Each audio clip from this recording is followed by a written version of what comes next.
మీ business ఏదైనా మీ ఊర్లో promotion చేయాలంటే అది సుమన్ టీవీతోనే సాధ్యం. ఇప్పుడే సంప్రదించండి. Welcome to Suman TV. ప్రస్తుతం అయితే నల్లగొండ జిల్లా మునుగోడు మండలం సింగారం గ్రామంలో ఉన్నాం. సింగారం గ్రామంలో కోడి నవ్య అనే ఒక మహిళ బోన్ క్యాన్సర్ తోటి గత సంవత్సరం నుంచి బాధపడుతూ ఆమెకు ఒక చిన్న బాబు ఉన్నాడు. 11 నెలలే ఉన్నాడు. ఆ బాబు పరిస్థితి కూడా చాలా దారుణంగా అయిపోయింది.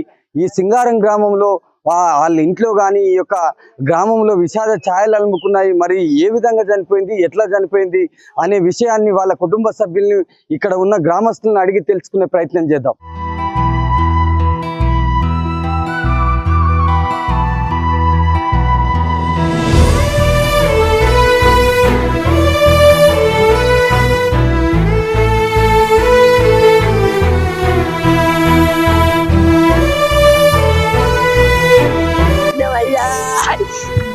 బతకలేదయ్యా, చిన్న పిల్లగాడు ఉన్నాడయ్యా. ప్రస్తుతం అయితే కోడి నవ్య వాళ్ళ ఇంటికైతే రావడం జరిగింది. ఇక్కడ చూసినట్లయితే వాళ్ళ కుటుంబ సభ్యులు రోదనలు ఆకాశాన్ని అంటుతున్నాయి. కాబట్టి వాళ్ళు ఏ విధంగా చనిపోయింది, ఎట్లా చనిపోయింది అనే పరిస్థితి ఉంది. కాబట్టి వాళ్ళ ఇంటికైతే మనం రావడం జరిగింది. 11 నెలల బాబు ఆ అమ్మాయికి ఉండడం జరిగింది. వాళ్ళ ఇంటిలో మరి రోదనలు అయితే మిన్నంటిపోతున్నాయి. వాళ్ళ భర్త కూడా చింతాకాంతుడై కూర్చోవడం జరిగింది. మనం చూసుకున్నట్లయితే ఇక్కడ కోడి నవ్యను చూసేందుకైతే చాలా మంది రావడం జరిగింది. విజువల్లో చూసుకున్నట్లయితే కోడి నవ్య కుమారుడు 11 నెలల బాబు, ఇంకా సంవత్సరం కూడా పూర్తి కాలేదు. నిజంగా ఈ విషయం చూస్తే, ఈ విషాదకరమైన వార్తను చూస్తే చాలా గుండెలు పిండి అంత బాధ అవుతుంది. ఒక సంవత్సరం నుంచి కోడి నవ్య తీవ్ర క్యాన్సర్ రోగానికి గురై ఈరోజు అంటే నిన్న నైట్ 11 గంటలకు మరణించడం జరిగింది. నిజంగా ఈ బాబును చూసుకున్నట్లయితే ఇక్కడికి చాలా మంది కూడా గ్రామస్తులు, వాళ్ళ చుట్టాలు, బంధువులు అందరూ కూడా రావడం జరిగింది. ఒకసారి మనం చూసుకున్నట్లయితే విజువల్లో చూసుకున్నట్లయితే ఆ కోడి నవ్య మృతదేహం అయితే ఇంట్లోనే ఉంది. 11 నెలల బాబును చూసి అందరూ కన్నీరు మున్నీరు అవుతున్నారు. ఈ యొక్క సింగారం గ్రామంలో విషాద ఛాయలు అలుముకున్నాయి. మనం ఒక్కసారి చూద్దాం. వాళ్ళ రోదనలు మిన్నంటిపోతున్నాయి. నిజంగా తల్లిదండ్రుల రోదనలు కానీ, భర్త మాత్రం చింతాకాంతుడై కూర్చున్నాడు. ఏమీ మాట్లాడలేని పరిస్థితి. వాళ్ళ కుటుంబ పరిస్థితి చాలా ఘోరం. ఇలాంటి బాధ ఎవరికి కూడా రాకూడదని కూడా మనం అనుకుందాం. నిజంగా మనతో పాటు ఇక్కడైతే మరి వాళ్ళ అమ్మను ఉన్నట్టుంది. ఆమెను అడిగి తెలుసుకుందాం. ఎన్ని సంవత్సరాల నుంచి బాధపడుతుంది? నా బిడ్డ నిన్న హాస్పిటల్ తిప్పినామయ్యా, నా బిడ్డ బతకలేదయ్యా, చిన్న పిల్లగాడు ఉన్నాడయ్యా, ఆ పిల్లగాడు ఒక తెరువు అయ్యో, నా బిడ్డ చూడయ్యా, నా బిడ్డ బతకలేదయ్యా. నేను ఎన్నో బజలు వేసినా గానీ నా బిడ్డ బతకలేదయ్యో. అయ్యా ఏంటిదయ్యా, ఎక్కడయ్యా 3 నెలలు పోయిందయ్యా. పెట్టినమయ్యా, బానే పెట్టినమయ్యా. అయితే ఆ తల్లి రోజులు మనం చూసుకున్నట్లయితే ఇప్పటిదాకా ఒక 20-30 లక్షలు పెట్టినా కూడా నా బిడ్డ బతకలేదు, మాకు 3 నెలల నుంచే ఈ యొక్క క్యాన్సర్ అని తెలుసు, అయినా మేము బతుకునే ప్రయత్నం అయితే చేసినాం. కానీ నిన్న రాత్రి ఆ పరిస్థితి విషమించడం తోటి 11 గంటలకు కోడి నవ్య చనిపోవడం జరిగింది. నిజంగా మనం చూసుకున్నట్లయితే ఆమె అందం చూస్తే చాలా అద్భుతంగా ఉంది. కానీ ఆ దేవుడు ఆమెను తీసుకపోవడం చాలా విషాదకరం. ఆమెతో పాటు మరి ఈ చిన్న బాబు, ఆ 11 నెలల బాబుని వీళ్ళ చేతిలో పెట్టిపోయింది. వాళ్ళ బాధ వర్ణాతీతం. సింగారం గ్రామంలో విషాద ఛాయలు అనుకున్నాయి. నిజంగా వాళ్ళ భర్తను కూడా అడిగి తెలుసుకుందాం. ఇలాంటి బాధ ఎవరికి కూడా రాకూడదు. ఇక్కడ కొంతమంది చుట్టాలు అయితే ఉన్నారు. వాళ్ళ భర్త దగ్గర కూడా వెళ్ళే ప్రయత్నం చేద్దాం. వాళ్ళ బాధలు అయితే నిజంగా రోదనలు మిన్నంటిపోతున్నాయి. కాబట్టి ఇలాంటి బాధ ఎవరికి కూడా రాకూడదు. ఆ చిన్న బాబుని చూస్తే కన్నీళ్లు కూడా ఆగుతలేవు, గుండెలు పిండేసినట్లయితుంది. ఇప్పుడు మనం చూసుకున్నట్లయితే ఇక్కడ మౌనంగా కూర్చున్న భర్త కోడి నరేష్ కూడా మనతో పాటే ఉన్నాడు. ఒక్కసారి అడిగి తెలుసుకుందాం. కానీ మనం అడగలేని పరిస్థితి, ఆయన చెప్పలేని పరిస్థితి. కానీ మనము అడగవలసిన అవసరం ఉంది. కాబట్టి ఒక్కసారి అడిగి తెలుసుకుందాం. ఎన్ని నెలల నుంచి బాధపడుతుంది, ఎన్ని రోజుల నుంచి ఈ అవస్థ పడుతుంది, మరి నిన్న ఎట్లా అయింది, మరి హాస్పిటల్కి తీసుకుపోయిన తర్వాత ఏం జరిగింది అనేది తెలుసుకుందాం. నమస్తే అన్న, మిమ్మల్ని అడిగే పరిస్థితి కాదు, కానీ ఇప్పుడు ఎన్ని సంవత్సరాల నుంచి వ్యాధి సోకినట్లు మీరు చెప్పారు? క్యాన్సర్ 6-7 నెలలు అవుతుంది. 7-8 నెలలు అవుతుంది. ఒక రోజు ట్రీట్మెంట్ జరిగింది, ఇంకా నైట్ చనిపోయింది. నైట్ ఎన్ని గంటలకు? 1:30. అంటే పరిస్థితి డాక్టర్లు ఏమన్నారు అసలు? అంటే ఏ స్టేజ్ లో ఉంది? ఫోర్త్ స్టేజ్ లో ఉంది. అంటే లాస్ట్ స్టేజ్ లో ఉంది. లాస్ట్ స్టేజ్ లో అంటే ఉంది. మీరు చూసుకోలేదా ఆమెకు చెప్తే- క్యాన్సర్ వచ్చిందని? చూసుకున్నా, తిప్పుతూనే ఉన్నా ఆడికైనా. ఎన్ని రోజుల నుంచి చెప్తారు? ఇప్పుడు 4 నెలలు నేను 4 నెలల నుంచి. 4 ఇప్పుడు 11 నెలల బాబు ఉండు. ఉమ్. ఆ బాబు పరిస్థితి ఘోరంగా ఉంది, మీ పరిస్థితి చూస్తే ఇట్లా ఉంది. ఆ ఇప్పుడు ఎన్ని లక్షల వరకు ఖర్చు పెట్టుకోరు ఆమెకు? ఇంకా బాగానే 2 చిల్లర అయింది. నిజంగా నరేష్ చెప్పిన మాటలు వింటుంటే కళ్ళ పంటి నీళ్ళు ఆగుతలేవు. మనం కూడా సుమన్ టీవీకి వాళ్ళు అప్రోచ్ అయిన సమయంలో కూడా వాళ్ళ అన్న కూడా రవిశంకర్ మనకు మంచి మిత్రుడు కూడా, అతను కూడా మనతోటి అప్రోచ్ అయ్యి అన్న ఇట్లా సంగతి మా చెల్లకు బాగాలేదు అనే పరిస్థితిలో కూడా మనం కూడా మాట్లాడడం జరిగింది.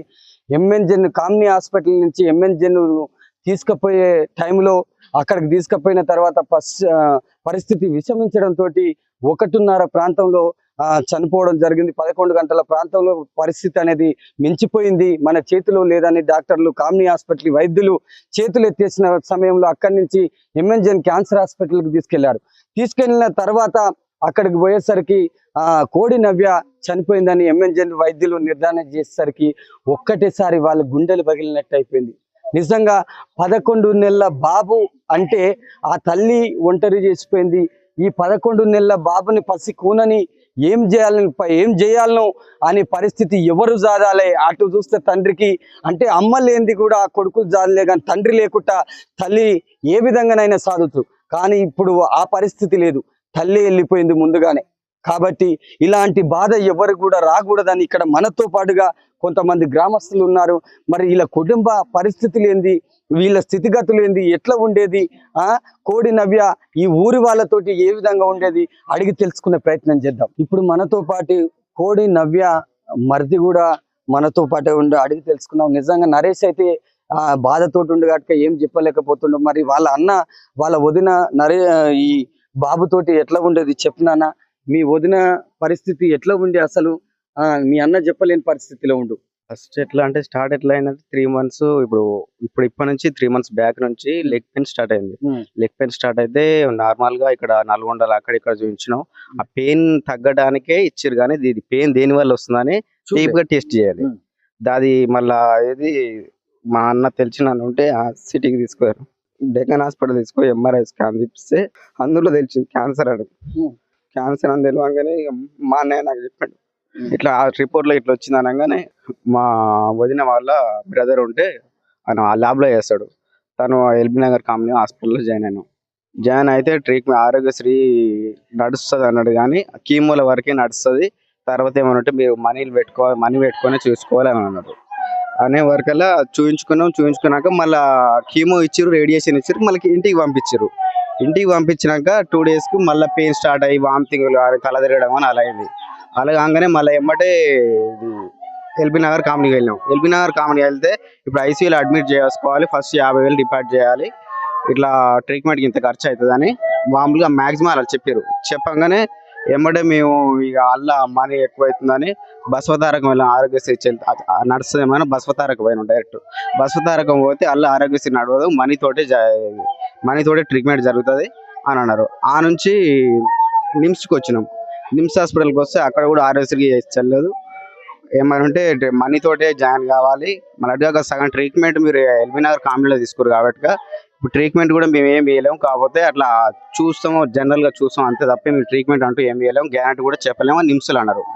నిమ్స్లు అనగానే ఇక మా అన్నయ్య పైసలు అయితే ఏమైనా అప్పు తెచ్చుకున్నా పెట్టుకుందామని మళ్ళీ ఎల్బీ నగర్ తీసుకొచ్చినాం. ఎల్బీ నగర్ తీసుకొస్తే డాక్టర్ ఏమంటారు అంటే 0% కదా 1% కూడా మీకు గ్యారంటీ చెప్పలేము, ట్రీట్మెంట్ చేస్తుంటే కూడా చనిపోవచ్చు చెప్పలేము అని అన్నాడు. అనగానే ఏమంటే ఇక మాకు తెలిసిన అనుకుంటే ఎంఎన్జీ హాస్పిటల్ కొంచెం ఫ్రీ అవుతుంది అంటే ఎంఎన్జీ హాస్పిటల్ పోయినాం. ఎంఎన్జీ హాస్పిటల్ పోతే నైట్ అడ్మిట్ చేసుకోలేదు, మళ్ళీ తెల్లారి ఎమ్మటే అడ్మిషన్ చేసుకోరు, ఐసీలో పెట్టారు. ఐసీలో పెడతారు, ట్రీట్మెంట్ అయిపోయింది. WBC కౌంట్ అది రక్త కణాలు తక్కువైనాయి అంటే ప్లేట్లెట్స్ ఎక్కియాలని అన్నారు. ఎక్కియాలంటే అది RDP తెచ్చినాం, అది ప్లేట్లు 6 తెచ్చినాం. అవి ఎక్కించినాక ఇక గ్లూకోజ్ పెడుతుంది. గ్లూకోజ్ ఎక్కుతుంటేనే కొంచెం మంచిగా ఉంది, ఇక 11 దాకా మంచిగా ఉంది. ఒక 125 సమయంలో అన్నయ్యను పిలిచింది బావా అన్నది వచ్చాను. నిజంగా ఇప్పుడు వాళ్ళ మరిది అంటే కోడి నవ్య మరిది చెప్పిన పరిస్థితి అయితే ఆమె డాక్టర్లు ఏమని చెప్పారంటే 0 పాయింట్ కూడా అసలు మేము ఏమి ఇవ్వలేము, ట్రీట్మెంట్ చేస్తుంటే కూడా చనిపోతుంది అని చెప్తుంది. నిజంగా అబ్బాయికి కూడా కడుపులో ఎంతో బాధ అవుతుంది, కానీ మన తోటి మొండిగా చెప్పబోతున్నాడు. చెప్పినా కూడా కడుపులో అంటే సొంత వదిన చనిపోతే ఎట్లా అంటే ఒక అక్కలాగా భావించే మరిది అంత బాధ ఎట్లా ఉంటుంది అంటే అది మనకు కూడా తెలుసు. నిజంగా మనమైతే ఏం చెప్పలేకపోతున్నాం. నిజంగా ఇటువంటి బాధాకరం వార్త మనం వినడమే చాలా బాధాకరం. ఇలాంటి బాధ కూడా ఎవరు కూడా ఏ తల్లిదండ్రులకు కూడా ఏ భర్తకు కూడా ఏ కుటుంబంలో కూడా రాకూడదని కోరుకుందాం. సుమన్ టీవీ ద్వారా వాళ్ళ కుటుంబానికి ఈ అబ్బాయిని చూసైనా మరి వాళ్ళ కుటుంబానికి ఉన్నది మొత్తం అమ్మి ఆమెకైతే హాస్పిటల్లో చూపెట్టడం జరిగింది. ఈ చిన్న అబ్బాయి కోసం మీ యొక్క ఆర్థిక సాయం చేసినట్లయితే ఆ అబ్బాయి ముందుకు జీవితం సాగుతుంది. కాబట్టి మీ యొక్క ఆర్థిక సాయాన్ని అందించవలసిందిగా మానవత్వం ఉన్నవాళ్ళు ఎవరైనా సరే ఈ అబ్బాయి కోసం మీ ఆర్థిక సాయం అందించాలని కోరుకుంటుంది సుమన్ టీవీ. కెమెరామ్యాన్ రవిశంకర్తో మహేష్ సింగారం.